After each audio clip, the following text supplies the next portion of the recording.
Scanner মেশিনে ধরা পড়ে ব্যাগে লুকোনো আগ্নেয়াস্ত্র। বিমানবন্দর, রেল স্টেশন কিংবা গুরুত্বপূর্ণ ভবনে ঢুকতে লাগেজ স্ক্যান আবশ্যিক দেশের বিভিন্ন প্রান্তে। তা বলে স্ক্যানারের যাচাই হবে নাগরিকত্ব? চমকানোর কিছুই নেই, কপালে চোখ তোলারও কারণ নেই। এমনই যন্ত্র আবিষ্কার করে বস্তিতে বস্তিতে ঘুরে নাগরিকত্ব খুঁজছে যোগীরাজ্যের পুলিশ। আর তা নিয়ে বিতর্ক ও সমালোচনার পাশাপাশি ঠাট্টা, তামাশা আর মিম উপচে পড়েছে সমাজ মাধ্যম জুড়ে।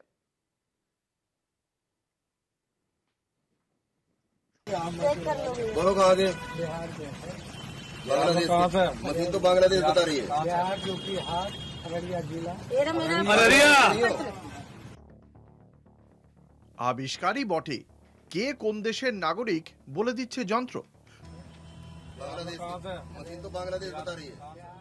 সরকারের দেওয়া আধার কার্ড কিংবা পাসপোর্ট ডাহা ফেল। যোগীর রাজ্যে যন্ত্রেই বিচার হচ্ছে নাগরিকত্ব। সমাজ মাধ্যমে ছড়িয়ে পড়া সেই যন্ত্র ভাইরাল হতেই উত্তরপ্রদেশ পুলিশকে ঘিরে দেশ জুড়ে বিতর্ক ও সমালোচনার ঝড়। শেষমেশ একরকম বাধ্য হয়েই তদন্তের নির্দেশ যোগী প্রশাসনের। সমাজ মাধ্যমে ছড়িয়ে পড়া সেই ভিডিওয় দেখা যাচ্ছে গাজিয়াবাদের একটি বস্তিতে পুলিশ এক ব্যক্তির পিঠে যন্ত্র ঠেকিয়ে তাকে বাংলাদেশি তকমা দিচ্ছেন। পুলিশের দাবি, ভুল প্রমাণ করতে পরিবারের এক মহিলা পুলিশকে একাধিক পরিচয়পত্র দেখিয়ে দাবি করছেন যে তাঁরা বাংলাদেশি নন, বিহারের আরারিয়ার বাসিন্দা। তবুও পুলিশ নাছোড়। সমাজ মাধ্যমে এই ভিডিও ছড়িয়ে পড়তেই পুলিশের আচরণ নিয়ে বিতর্ক শুরু হয়েছে।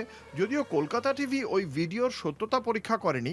শুধু বিতর্কই নয়, যোগী রাজ্যের পুলিশের কর্মকাণ্ড নিয়ে নানা রকম মিম ও রসিকতা উপচে পড়েছে সোশ্যাল মিডিয়ায়। অনেকেই উত্তরপ্রদেশ পুলিশের কাছে এই হাইটেক ডিভাইস সম্পর্কে জানতে চেয়েছে। সব মিলিয়ে ঠাট্টা, তামাশার ছড়াছড়ি, এ নিয়ে তীব্র প্রতিক্রিয়া জানিয়েছে তৃণমূল। এসব হচ্ছে যোগী রাজ্য বা বিজেপির জালিয়াতি। এরকম হতে পারে নাকি?